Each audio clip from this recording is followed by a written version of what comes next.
दशलीलायुतं सदा सर्वभक्तसमुद्धारं विस्फुरन्तं परं नमः। नमामि हृदयशेषे लीलाक्षराब्धिसायिनं लक्ष्मीसहस्रलीलाभिसेव्यमानं कलानिधिं चतुर्विश्च चतुर्विश्च चतुर्विश्च त्रिविस्तथा षड्भिर्विराजते योऽसौ पंचधारदे मम। अज्ञानाद्यन्धकारप्रशमनपटुताख्यापनाय त्रिलोक्याम् अग्नित्वं वर्णितं ते कविभिरपि सदा वस्तुतः कृष्ण एव। प्रादुर्भूतो भवानित्यनुभवनिगमाद्युक्तमानैर्वेत्ति त्वां श्री श्रीवल्लभे मे निखिलबुद्धिजना गोकुलेशं भजन्ते। न मन्त्रे न तन्त्रे न च ज्ञानसिद्धौ न वैकुण्ठबुद्धेस्तु वैकुण्ठलोके गतिर्विठ्ठलेशे मतिर्विठ्ठलेशे रतिर्विठ्ठलेशे सदा वै ममास्तु। नमामि नित्यं श्रमणादिनाथान् भजामि नित्यं श्रमणादिनाथान् जपामि नित्यं श्रमणादिनाथान् स्मरामि नित्यं श्रमणादिनाथान्। श्रीरमणप्रियपौत्राय आचार्यकुलदीपकाय गीतसङ्गीतसागराय श्रीद्वारकेशाय नमो नमः।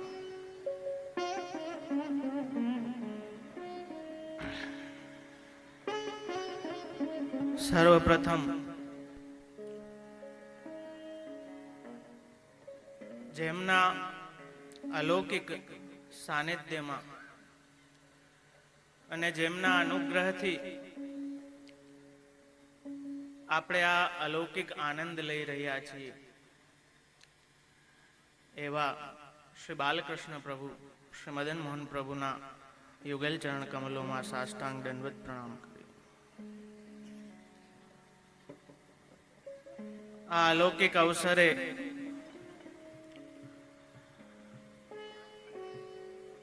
આ વ્રજયાત્રા આધિદૈવિક લીલી પરિક્રમાના અધ્યક્ષ શ્રી પરમાદરણીય શ્રી અભિષેક કુમારજી દાદાભાઈ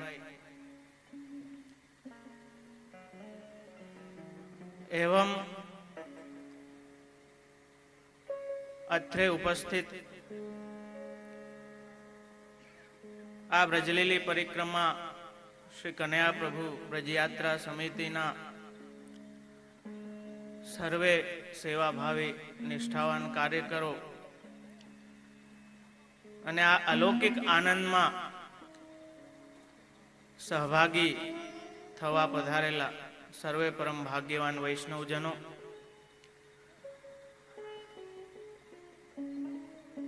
એક મહિનાના આ અલૌકિક આધિદૈવિક જલસામાં આપ સૌનું સ્વાગત છે.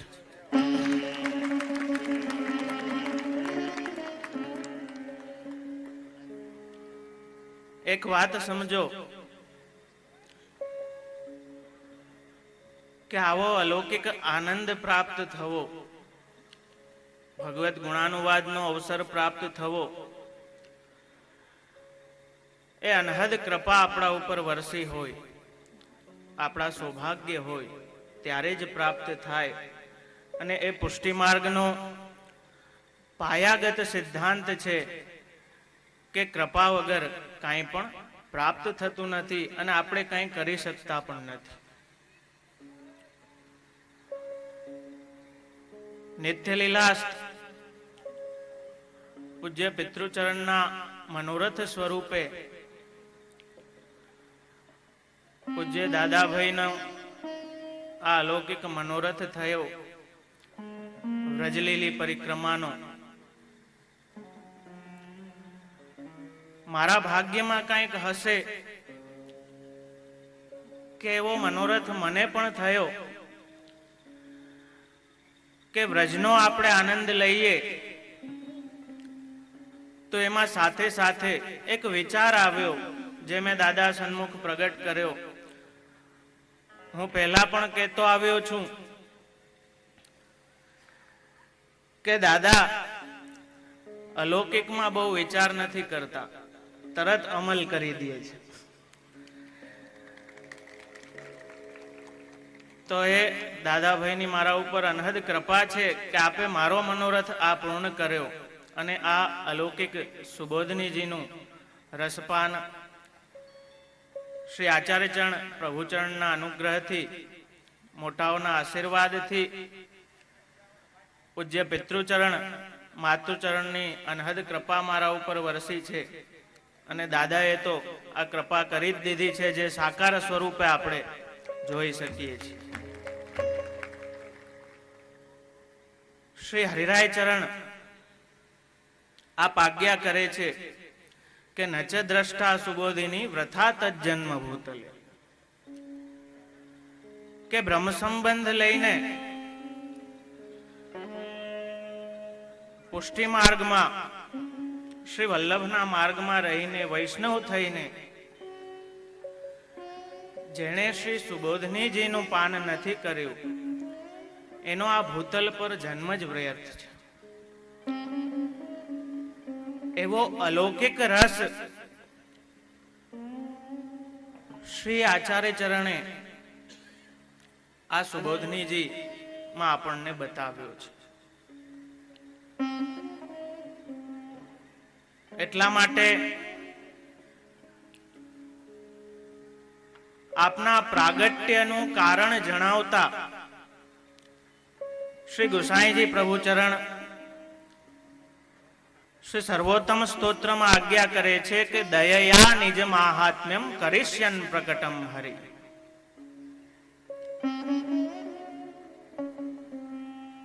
કે જે એ પૂર્ણ પુરુષોત્તમ પરબ્રહ્મનું મહાત્મ્ય છે એને પ્રગટ કરવા માટે, કેમ કે પોતાના દૈવી જીવો ઉપર એ પ્રભુને કરુણા ઉપજી, દયા આવી,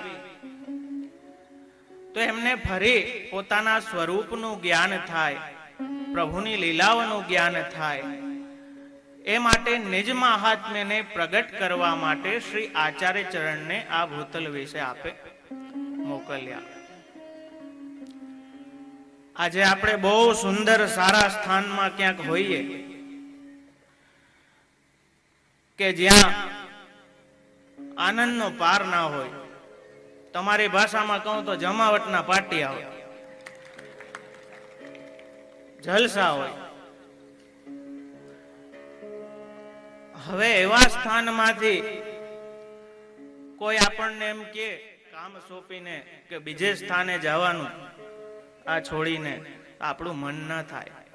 આપણે કાંઈ કાંઈ બાનું બનાવી દઈએ, એનાથી છટકી જઈએ કે આમાંથી નીકળીએ તો સારું. પણ એ નિત્ય લીલાનો નિકુંજનો આનંદ છોડીને શ્રી આચાર્ય ચરણે પ્રભુ આજ્ઞા સ્વીકારી, તો એ આપણા માટે સ્વીકારી છે. કે જે દૈવી જીવો પ્રવાહ સાથે ભળી ગયા છે, જેમને મહાત્મ્ય જ્ઞાન નથી, જેમને સ્વરૂપ વિસ્મૃતિ થઈ ગઈ છે, એવા દૈવી જીવોને પોતાના સ્વરૂપનું જ્ઞાન થાય, એ ભગવદ લીલાનો આનંદ એ ફરી માણી શકે, એ માટે આચાર્ય ચરણે અનેરી કૃપા વરસાવી અને આ નિષ્કામ પ્રેમ લક્ષણા ભક્તિનો માર્ગ આપણને સંપ્રદાય, આપણે કહીએ કે સંપ્રદાય, સંપ્રદાય એટલે કે સમ્યક પ્રદાય, સારી રીતે જે દેવામાં આવ્યું હોય એનું નામ સંપ્રદાય. માફ કરજો, પણ જે આચાર્ય ચરણે આપણને આપ્યું છે, આપણે વિચારવાનું છે કે એ ખરેખર આપણે લીધું છે, એ ખરેખર આપણે જીવનમાં ઉતાર્યું છે. શ્રી સુબોધનીજી રસપાનનો લાવો મળવો એ તો બહુ અનહદ અનેરી કૃપા છે. પણ આજના સમયમાં મને યાદ છે કે કૃષ્ણાશ્રય હવેલી રાજકોટમાં મેં નિરોધ લક્ષણની શિબિર કરી હતી. નિરોધ લક્ષણ ગ્રંથ પર શિબિર કરી ત્યારે પૂજ્ય પિતૃચરણે આજ્ઞા કરી કે બેટા તું આ વિષય તો લે છે પણ કોઈ સમજશે ખરું? કોઈ આને પાત્ર છે કે નહીં? અને આપે પ્રવચનમાં પણ આજ્ઞા કરી હતી કે આ તો બહુ જ ઊંડો વિષય છે, ગૂઢ વિષય છે, અને આની ઉપર બાવા શિબિર કરવાનું વિચાર્યું એનો મને વિચાર આવે છે કે શું વિચારીને આના ઉપર શિબિર કરી. તો એક વાત સમજો કે જે કાંઈ આપણે ભાગાભાગી કરીએ છીએ એની પાછળ તો મૂળ તો સુબોધની વાક્ય જ છે કે આનંદાર્થમેવ જીવસ્ય સર્વ પ્રવૃત્તિ. જે મેં પહેલા કહ્યું કે આપણે જલસો કરવા આવ્યા છે, આપણો સૌથી મોટો જલસો છે, પણ અલૌકિક. લૌકિકમાં ખાણી પીણી ને પિકનિકમાં જાય ને ટૂર કરીએ ને એ લૌકિક જલસાની છે ને જાજી લિમિટ ના હોય, એની ક્યાંક મર્યાદા આવી જાય, અને એ એક સુખ પાછળ કેટલા દુઃખ જોડાયેલા હોય. તો એ આપણા ઉપર અનેરી કૃપા કરી અને શ્રીમદ ભાગવતનું જે તત્વ છે, એટલા માટે શ્રી સર્વોત્તમજીમાં આપ કહે છે આજે ઘણા વૈષ્ણવોની ફરિયાદ હોય છે કે બહુ અઘરું છે, સુબોધનીજી સમજાતા નથી. પણ જેમ ભગવદીઓએ આજ્ઞા કરી છે કે પઢે સુને નહીં આવે, જોલો આપન પે ના જના, જ્યાં સુધી એ કૃપા કરીને ના જણાવે ત્યાં સુધી કેટલું પણ વાંચી લ્યો, કેટલું પણ સાંભળી લ્યો. જેમ આપણે કહેવત છે ને કે કથા સાંભળી ફૂટ્યા કાન, છતાં ના આવ્યું બ્રહ્મ જ્ઞાન. હા બેહી જાવ માજી, અહીંયા જ છે સુબોધનીજી. તો આ સુબોધનીજી રસપાન દ્વારા એક એવી કોશિશ કે એ જે કૃષ્ણ લીલા છે, આજે આપણે બ્રજભૂમિમાં, અલૌકિક વ્રજભૂમિમાં આપણે છીએ, પરાત્પર પૂર્ણ બ્રહ્મ પરમાનંદ સ્વરૂપ કૃષ્ણની આ લીલા સ્થલી છે. તો એ દરેક લીલાઓનો ભાવ એ એક એક લીલા ને આપે એની પાછળના ગૂઢ ભાવ સાથે શ્રી સુબોધનીજીમાં સમજાવે છે. જેમ મેં કહ્યું કે બહુ અઘરો વિષય છે, ઘણાઈને તો ખ્યાલ પણ નથી કે સુબોધનીજી શું છે. અમે અહીંયા આવતા હતા એટલે બે બહેનો ત્યાં હવેલીમાં નીચે ધડ કરતા હતા, એટલે એક બેને કીધું કે ભાઈ વ્રજયાત્રામાં શ્રીમદ ભાગવતની બધી લીલાઓ બાવા કહેવાના છે. બીજા બેન ખીજાણા કે તને તો ડોબી કઈ ખબર જ નથી, આમાં ક્યાંય લખ્યું છે ભાગવત? આ જો સુબોધનીજી રસપાન. એટલે તેથી મને વિચાર આવ્યો કે હવે શું કરવું આમાં. આજે 7 દિવસ આપણે અડી અડીને છૂટા કરી આવીએ ક્યાંય પણ કથામાં, પણ જે શ્રી ભાગવત ગૂઢાર્થ પ્રકાશન પરાયણ જે આપનું શ્રી આચાર્ય ચરણનું નામ કહ્યું છે, એ જે ગૂઢ અર્થો આપે પ્રગટ કર્યા છે એનો આપણને ખ્યાલ જ નથી કે સુબોધનીજી શું છે, સુબોધનીજી શેના ઉપર છે. 16 ગ્રંથથી જ આપણે એટલા અળગા થઈ ગયા છીએ કે સુબોધનીજી તો દૂરની વાત છે.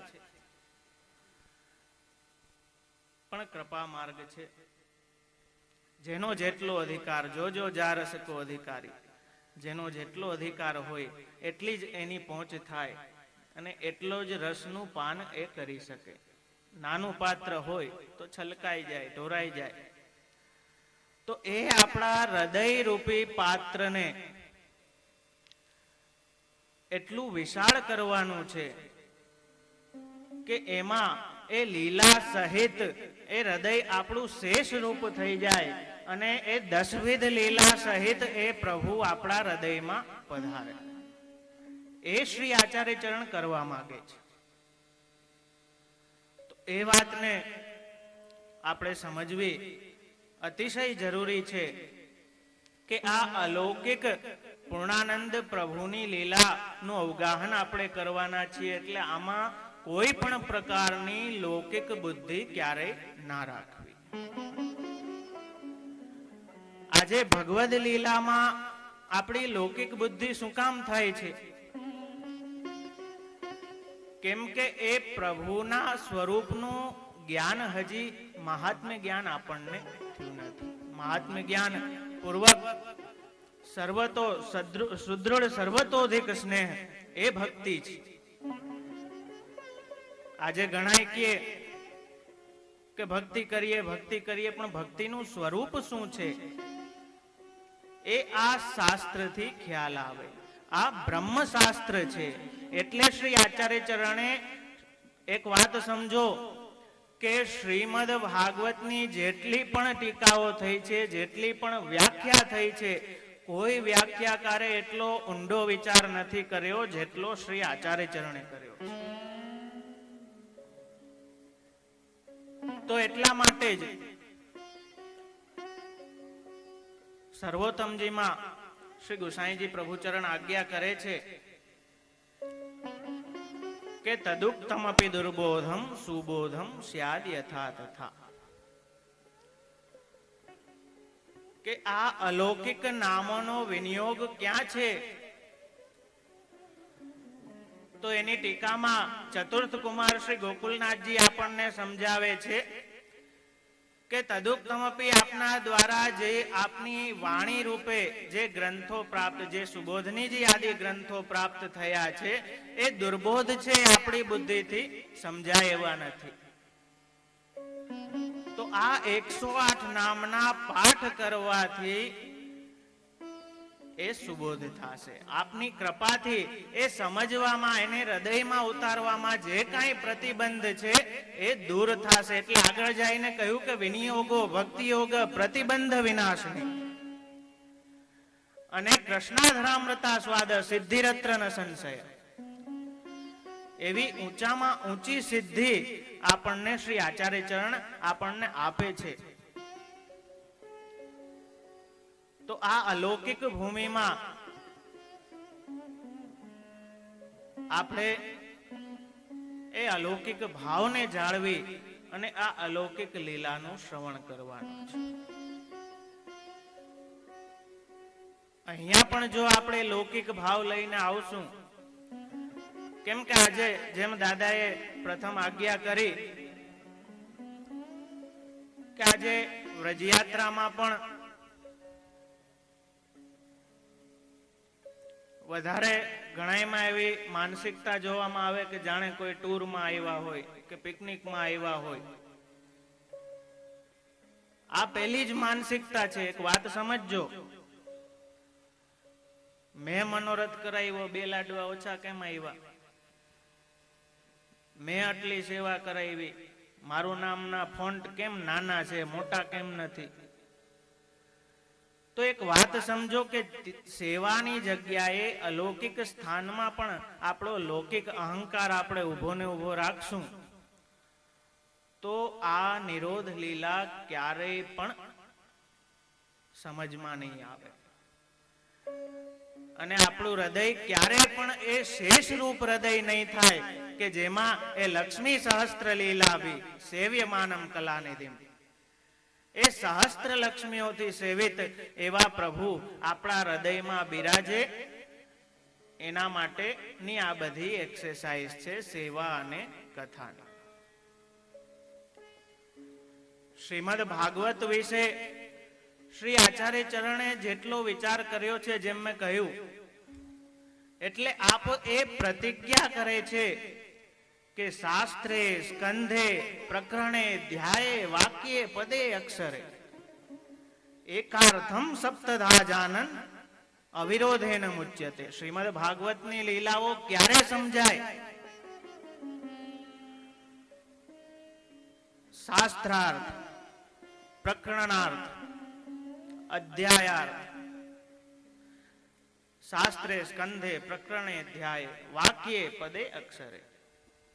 આવી રીતે 7 પ્રકારે શ્રી આચાર્ય ચરણે ભાગવતજીના અર્થ કર્યા છે. હવે આપણે એમ થાય કે 7 પ્રકારે કેમ કર્યા, એક જ અર્થ કેમ ના કર્યો, કેમ 7 જુદા જુદા અર્થ કર્યા? વાક્ય પદે અક્ષરે અને એકાર્થમ સપ્તધા જાનન, કે એ 7 અર્થ વાંચીને એનો એકાર્થ સમજાવવો જોઈએ, ત્યારે શ્રીમદ ભાગવત સમજાય. જેમ શ્રીમદ ભાગવત જે શાસ્ત્ર છે એ બ્રહ્મ પ્રતિપાદક શાસ્ત્ર છે. અર્થો એમ બ્રહ્મસૂત્રાણામ, એમ શ્રી આચાર્યચરણ આજ્ઞા કરે છે કે આ બ્રહ્મસૂત્રનો આ અર્થ છે, અને બ્રહ્મસૂત્ર એ ઉપનિષદનો અર્થ છે. તો આ લીલાઓને સમજવા માટે સર્વપ્રથમ તો આપણે એ સ્વરૂપને સમજવું પડશે. બાકી ઘણી પ્રકારના ગોટાળા થશે, ગેરસમજ થશે કે ભગવાને આમ કેમ કર્યું, ભગવાને આમ કેમ કર્યું. એ સર્વ સામર્થ્યવાન, કરતુમ અકર્તુમ અન્યથા કરતુમ, એવા સામર્થ્ય વાળા પ્રભુ છે. એ સ્વરૂપ આપણે સમજશું ત્યારે એ કૃષ્ણ લીલા હૃદયારૂઢ થશે. આજે તો આ એક ફેશન નીકળી ગઈ છે કે હાથ દી ગમે આ કથા સાંભળીને અડી અડીને છૂટા. અને એમાં પણ બિચારો જે મનોરથી હોય એ તો કથા સાંભળી જ ના શકે. એ તો બધાની આગતા સ્વાગતામાંથી જ ઊંચો ના આવે. વાં કેવો પ્રસંગ હાલે છે, હું કર્યું, કૃષ્ણ ક્યારે રૂકમણીજીને ઉપાડી ગયા ખબર જ ના પડી. એટલે કથાનો જે આજે એક વાત સમજો, કોઈનો વિરોધ નથી, દરેક પોતપોતાના અધિકાર પ્રમાણે કરે છે. પણ આપણા માટે શ્રીમદ ભાગવત એ શ્રી આચાર્ય ચરણે જે અર્થ કર્યો છે એ પ્રમાણે સાંભળશું, એ જ આપણા માટે પ્રમાણ છે, એ સિવાય નહીં. એટલે અવૈષ્ણવના મુખે ભાગવતજી સાંભળવા નહીં. હું ઘણી વખત કહું છું, આપણે તકલીફ શું થઈ જાય કે હવે કાકા એ રાખી જ કથા, નહીં જાય તો ખોટું લાગશે, શું કરીએ? કાકી ગગલાવશે તો શું કરશું? એટલે જાયને હાજરી તો દેવી પડે. પણ એક વાત સમજો, જે મેં આ 7 પ્રકારના અર્થ કહ્યા એમાં શાસ્ત્ર, સ્કંદ, પ્રકરણ અને અધ્યાય, આ 4 અર્થ આપે શ્રી ભાગવતાર્થ પ્રકરણમાં કહ્યા છે, જે નિબંધ તત્વાર્થદીપ નિબંધમાં આવે છે. અને વાક્ય, પદ અને અક્ષર એ 3 અર્થ આપે સુબોધનીજીમાં, શ્રી સુબોધનીજીમાં કર્યા. આ 7 અર્થનો અભ્યાસ કરીને એનો જ્યારે એકાર્થ નીકળે ત્યારે શ્રીમદ ભાગવત સમજાય, એમ શ્રી આચાર્ય ચરણ આજ્ઞા કરે છે. કેમ કે એક વાત સમજો, સહેલાઈથી સમજાવું તમને, કે મથુરા છે. હવે મથુરામાં કેટલા એરિયા છે, કેટલા મોહલ્લા છે, એ મોહલ્લામાં કેટલા ઘર છે, એમાં કેટલા વ્યક્તિઓ છે. તો એ એક ઘરની, એક એરિયાની જે અનેકતા છે, જે વિવિધતા છે, એ મથુરાની એકતાને ખંડિત કરે એવી ન હોવી જોઈએ. તો એવી રીતે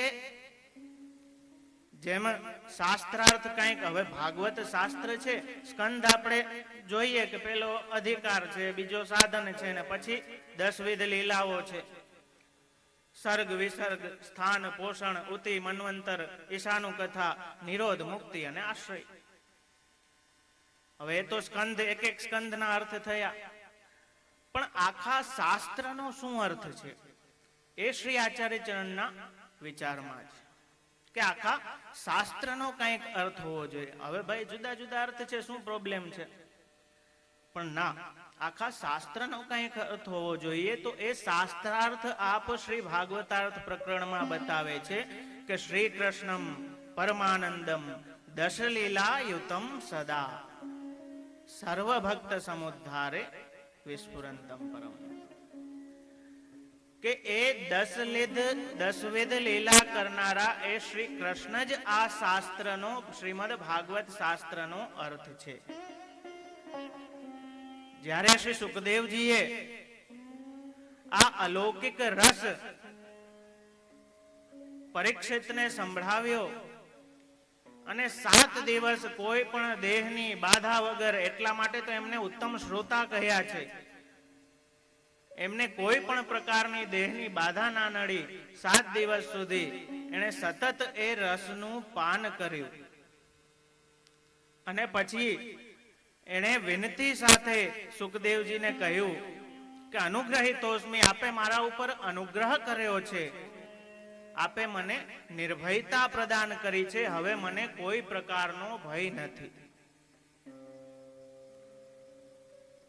હવે એ વાત જુદી છે કે આપણે આજે કથામાં ભયને કારણે જ જઈએ કે કાકી ગગલાવશે વળી.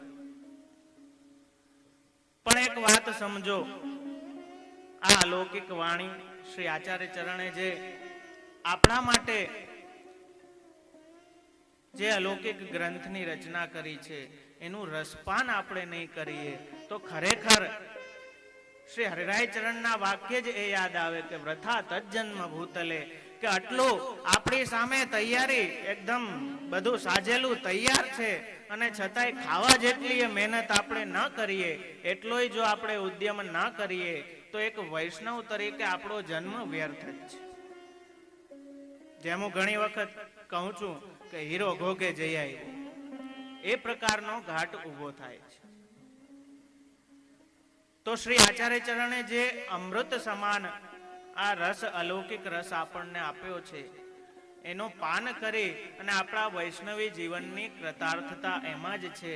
ત્યારે જ એ દસવિધ લીલા યુક્ત એ કૃષ્ણ એ દસવિધ લીલા સાથે આપણા હૃદયમાં પધારશે.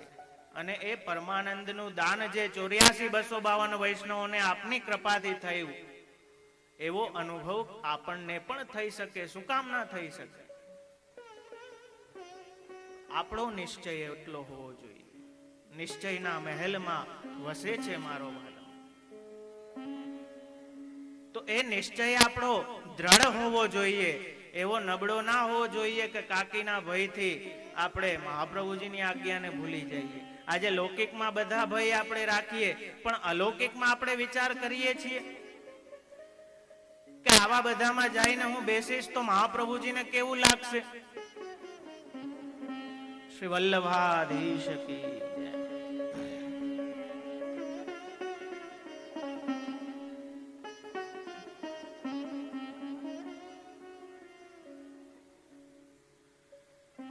તો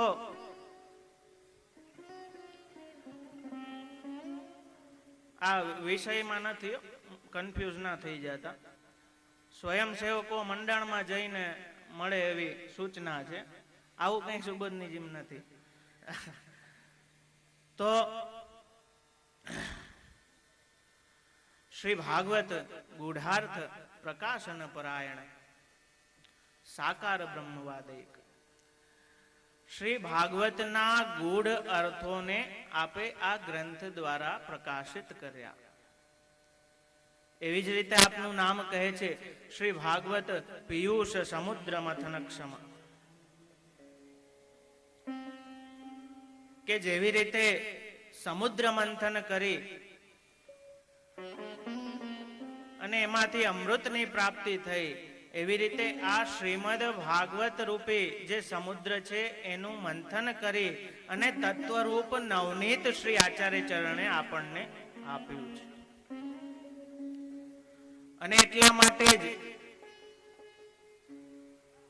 એ બહુ જરૂરી થઈ જાય કે એ શ્રીમદ ભાગવતનો અર્થ શ્રી આચાર્ય વાણી દ્વારા આપણે સમજીએ, જેથી એને યથાર્થ રીતે સમજી અને એ લીલાઓનો આનંદ આપણે લઈ શકીએ. આજે આપણને કંઈક બહુ અમૂલ્ય વસ્તુ મળી જાય તો આપણે કેટલી એની કાળજી રાખીએ. આપણે કોઈને દેખાડીએ નહીં, એને હાથ તાળામાં બંધ કરીને રાખીએ. પણ શ્રી આચાર્ય ચરણે એવી કોઈ મોનોપોલી નથી રાખી. એક વાત સમજો. શ્રી આચાર્ય ચરણે એવી મોનોપોલી નથી રાખી કે આ અલૌકિક લીલાનો આનંદ કોઈને અનુભવ ના થાય, એ તો હું જ લઉં. પણ આપે તો એવા વિશાળ હૃદય સાથે એ જે પોતાનું સર્વસ્વ છે એ આપણને સોંપે છે. એટલે વાર્તા સાહિત્યમાં તમે જોશો તો સેવા પધરાવતા આપ આજ્ઞા કરે છે કે ये मेरो सर्वस्व है सो तो को दे रहे हो, याकू अपनो सर्वस्व કરી કે જાને. તો એવા આચાર્ય ચરણે આપણને એ અલૌકિક પ્રભુ શ્રી કૃષ્ણની લીલાઓના ગૂઢ અર્થ આપણને આ શ્રી સુબોધનીજી દ્વારા સમજાવ્યા છે કે જેનું રસપાન કરી અને એ અલૌકિક પ્રભુ આપણા હૃદયમાં પધારી અને આપણને એ પરમાનંદનું દાન આપે અને એ નિરોધ રૂપી ફલ કે જે આચાર્ય ચરણ પોતે આજ્ઞા કરે છે કે અહમ નિરુદ્ધો રોધેન નિરોધમ પદવીમ ગત નિરુદ્ધાનાંતુ રોધાય નિરોધમ વર્ણયામિ. એટલે આપે કોઈ મોનોપોલી નથી રાખી, પણ આપે એને વાટ્યું છે બધામાં કે જે નિરોધ માર્ગ પર ચાલવા વાળા છે એમને આ માર્ગનો ખ્યાલ આવે એટલા માટે હું આ ગ્રંથની રચના કરું છું, એમ શ્રી આચાર્ય ચરણ નિરોધ લક્ષણમાં આજ્ઞા કરે છે. તો એ જે દશવિધ લીલાઓ છે એ સુબોધનીજીના ક્રમમાં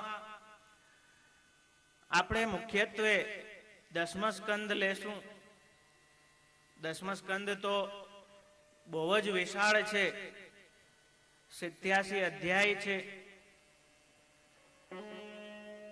5 પ્રકરણ છે. તો એ બધું તો આખા મહિનામાં પણ પૂરું ના થઈ શકે, પણ શ્રી આચાર્ય ચરણના અનુગ્રહથી કૃપાથી જેટલું આપણા ભાગ્યમાં હોય, જેટલા આપણા અધિકારમાં હોય એટલા રસનું પાન આપણે સૌએ સાથે મળીને આખો મહિનો કરવાનો છે. તો એ અલૌકિક રસને ઝીલવા માટે એવી પાત્રતા આપણામાં વિકસે એવું કૃપાબલ શ્રી આચાર્ય ચરણ આપણને પ્રદાન કરે, એવો અનુગ્રહ આપણા સર્વ પર વરસાવે કે આ અલૌકિક લીલામાં, આ રસપાનમાં ક્યાંય પણ આપણી લૌકિક બુદ્ધિ ના થાય, ક્યાંય પણ કોઈ પણ પ્રકારનો લૌકિક ભાવ ભગવાન માટે આપણા હૃદયમાં ના જાગે, એવી શ્રી આચાર્ય ચરણ આપણા સર્વ પર કૃપા કરે. ત્યારે જ એ સ્વરૂપને આપણે સમજી શકશું, એ લીલાઓને આપણે હૃદયારૂઢ કરી શકશું. તો અહીં ક્રમ પ્રમાણે 12 સ્કંદ છે. દ્વાદશાંગો એ પુરુષ એમ શ્રુતિ આજ્ઞા કરે છે. આ શ્રીમદ ભાગવત એ પરાત્પર પરબ્રહ્મ પૂર્ણ પુરુષોત્તમનું નામાત્મક સ્વરૂપ છે. આપના શ્રીઅંગની ભાવનામાં એક એક સ્કંધમાં છે. પહેલો સ્કંદ અધિકાર છે, બીજામાં સાધન વર્ણવ્યા છે, અને ત્રીજાથી 10 વિધ લીલાઓનો પ્રારંભ થાય છે. સર્ગ, વિસર્ગ, સ્થાન, પોષણ, ઉથી, મન્વંતર, ઈશાનું કથા, નિરોધ, મુક્તિ અને આશ્રય. એમાં 8મો જે આ 10મ સ્કંદ છે, 8મી લીલા એ નિરોધ લીલા તરીકે શ્રી આચાર્ય ચરણ આપણને બતાવે છે. હવે નિરોધ એટલે શું? નિરોધનો અર્થ શું? નિરોધ લક્ષણની ટીકામાં શ્રી હરિરાય ચરણ આજ્ઞા કરે છે કે પ્રપંચ વિસ્મૃતિ પૂર્વક ભગવદ આસક્તિ ઇતિ નિરોધ. પ્રપંચ એટલે ઓટલે બેહીન કરીએ એ નહીં, પણ જે આપણે જોઈએ છીએ આ જગત, જળ જીવ રૂપ જેટલું કાંઈ આપણે જોઈએ છે એને પ્રપંચ કહે છે. તો એ પ્રપંચની પૂર્ણપણે વિસ્મૃતિ થઈ જાય અને આપણી ગતિ રતિ મતિ ભગવાનમાં લાગી જાય, આપણી આસક્તિ ભગવાનમાં લાગી જાય, એનું નામ નિરોધ. સાધારણ અર્થ કરીએ તો રોધ એટલે રોકવું. અને જે ની લગાડ્યો છે એટલે કે નિતરામ એટલે કે સારી રીતે રોકવું. પણ કોને રોકવા? પ્રશ્ન તો થાય. તો ઈશાનું કથા જે નવમ સ્કંદ છે, જેમાં ભક્તિ ચરિત્ર કહ્યું છે, એ ભક્તોનો નિરોધ. હવે કોને? તો એ ભક્તોનો નિરોધ છે.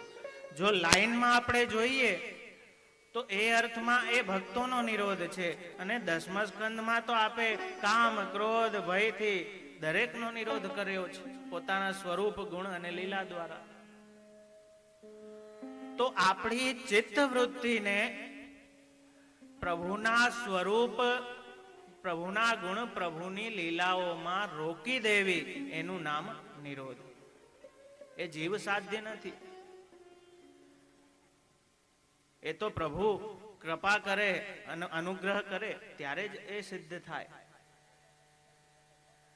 હવે આપણને એમ થાય કે કોઈ પણ વસ્તુમાં આપણે નિરુદ્ધ થઈ જાય, કોઈ પણ વસ્તુમાં આપણો એટલો આસક્તિ થઈ જાય.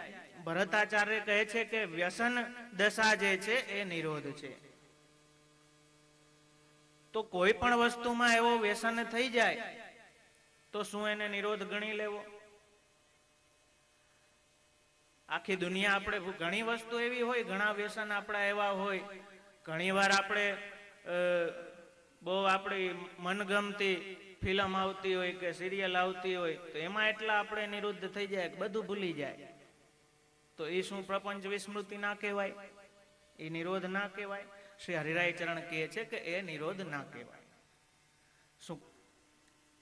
નિતરામ રોધ એટલે કે સારી રીતે રોકવું, સારી રીતે ભક્તોના ચિત્તને ભગવાનના સ્વરૂપમાં, ગુણમાં, લીલામાં રોકી રાખવા, એનું નામ નિરોધ. થોડોક અઘરો વિષય છે, સમજતા થોડી વાર લાગશે. દશેરાના માઠ જેવો વિષય છે, થોડુંક ચાવવાની તકલીફ કરવી પડશે. જેવી રીતે જલનો પ્રવાહ હોય તો એને બાંધ, જ્યાં ત્યાં એને રોકીને શું કરવું છે? ક્યાંય પણ રોકી દેવાથી કઈ ફાયદો નથી. એને બાંધ બનાવી ને રોકે અને એનું સિંચાઈમાં, બધે ખેતરોમાં અને બધે એનો ઉપયોગ કરે. તો એવી રીતે જ પ્રભુ પોતે આ ભૂતલ વિશે પ્રગટ થઈને પોતાની લીલાઓ દ્વારા, પોતાના સ્વરૂપ દ્વારા એ ભક્તોનો નિરોધ સિદ્ધ કરે છે. એ આ દસમ સ્કંદનો વિષય છે. બાકી બ્રજભક્તોએ જે બ્રજભક્તોની તામસ સ્થિતિ વર્ણવી છે,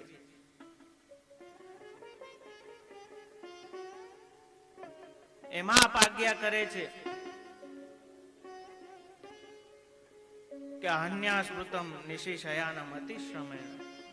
આપણે એમ થાય કે સાક્ષાત પૂર્ણ પુરુષોત્તમ પરબ્રહ્મ આ ભૂમિ વિશે પધારી અને આટલી અલૌકિક લીલાઓ દ્વારા જે ભક્તોને રસનું દાન કર્યું, તો એમણે કેટલા પુણ્ય કર્યા હશે, એ કંઈક કેટલા સત્સંગ કરતા હશે કે તપ કરતા હશે કે શું હશે.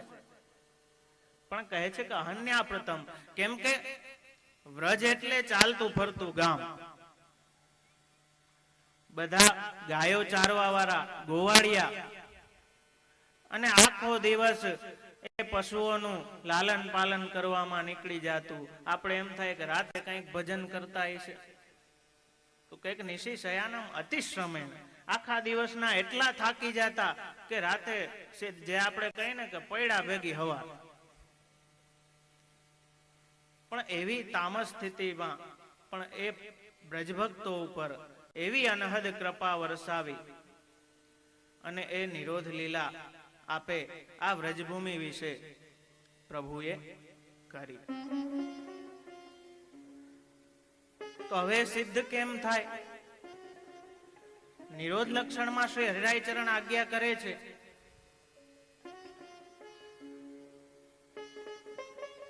કે નિરોધ સિદ્ધ થાવું એ જીવ સાધ્ય નથી. મર્યાદા માર્ગથી તો એના સાધનોથી તો ના જ થાય. નિરોધ લક્ષણમાં બે નિમિત્ત સાધન કહ્યા છે કે ગુણગાન અને પ્રભુની લીલાનું ભાવન કરવું. ગુણગાન અને ભાવન આ બે નિમિત્ત કારણ છે. ત્યાં હરિરાય ચરણ આજ્ઞા કરે છે કે આ પુષ્ટિ માર્ગથી પણ નિરોધ સિદ્ધ થાય એની ગેરંટી નહીં. આપણને ગભરામણ થઈ જાય કે ઓહો હવે શું કરશું. પણ આપ કહે છે કે આ બે નિમિત્ત સાધન છે, ગુણગાન અને ભાવન. આને કેવી રીતે સમજવું? એક વાત સમજો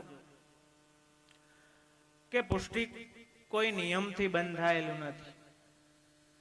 હું ઘણી વખત કહું છું, આપણે એમ કહીએ કે અમે પુષ્ટિ માર્ગી, પણ ખરેખર જોઈએ તો આપણે પુષ્ટિ માર્ગી નથી, ભગવાન પુષ્ટિ માર્ગી છે. આ પુષ્ટિ માર્ગ એ ભગવાનના ચાલવાનો માર્ગ છે અને એનો વળાંક ક્યારે ક્યાં આવી જશે ને કઈ બાજુ વરસે એનો કોઈ નિયમ નથી. લૌકિકમાં તો આપણે ઘણી પ્રકારના જુગાર રમતા હોય, ઘણી પ્રકારના દાવ ખેલતા હોય, એમાં ક્યારેક લેવાના દેવાય થઈ જાય હોય, બધું ઉપડી જાય, એવી બધી ઉપાધિ થાય. સટ્ટામાં ઘણા ફના થઈ જાય.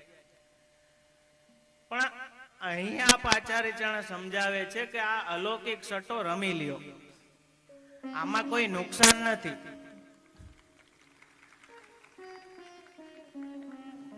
એક વાત સમજો, મારી વાતને ખોટી રીતે ના લેતા, પણ સટ્ટો તો આપણે રમવાનો છે, પણ આ સટ્ટામાં કોઈ નુકસાન નથી. ભગવદ લીલાનું ભાવન અને ગુણગાન કરશો. શાસ્ત્ર આજ્ઞા કરે છે કે કોઈ પણ પ્રકારે કેવી પણ રીતે લીધેલું ભગવદ નામ ક્યારેય વ્યર્થ નથી જતું.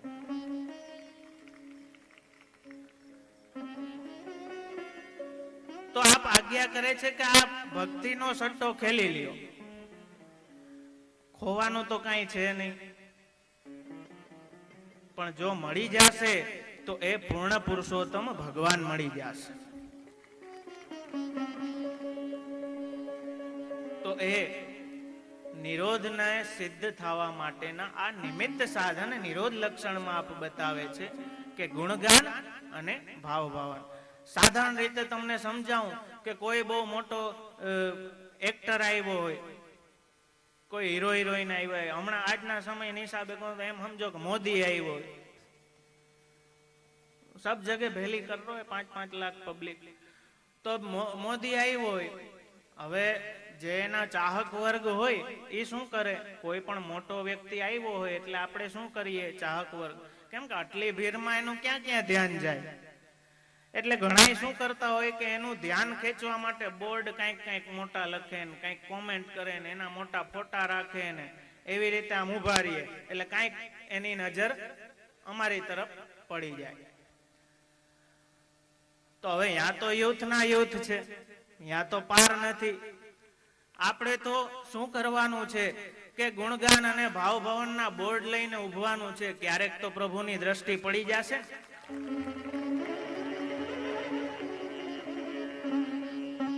આ સટ્ટો ખેલવામાં કોઈ નુકસાન નથી, કોઈ ખોટ નથી. આ ખેલી લેવું જોઈએ. લૌકિક તો આપણે ઘણા સટ્ટા કર્યા, પણ આ અલૌકિક સટ્ટો કરશો તો મળશે તો ભગવાન મળી જશે. બાકી ખોવાપણું તો આપણી પાસે કઈ છે નહીં, હરિવાલા જ છે.